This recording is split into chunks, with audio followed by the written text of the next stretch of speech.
Hi, I'm Greg with our Oklahoma home.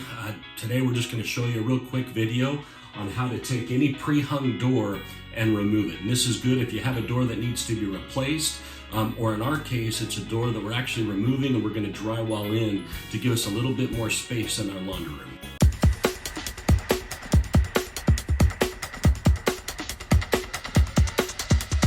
Before I show you how we do it, this is the reason that we did it. This is the door right here that we replaced. It's a doorway that went into our guest bathroom.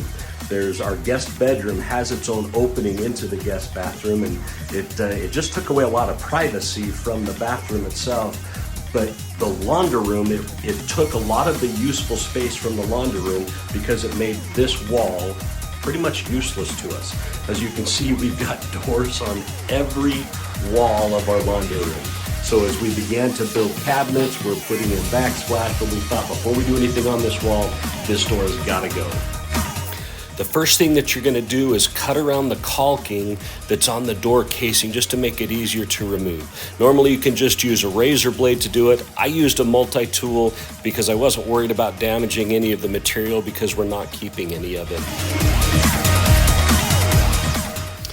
You're then going to take a reciprocating saw and cut through all of the nails that are connecting the door frame to the studs. Typically those are every place that there are shims, although I have seen some that there's no shims there and they've just driven a nail.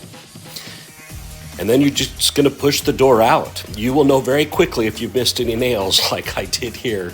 But then all you got to do is just cut those nails and the door should come out smoothly.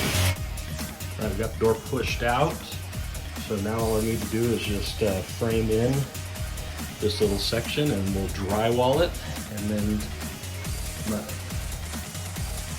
thanks for watching. I hope that was helpful to you. We'll do a separate video on how to do the drywall itself, but if you like the video, please subscribe and tell your friends. We're new to this YouTube thing, but we're really hoping to help people take the jump and start doing some of the projects on their own, saving a lot of money and having a lot of fun doing it.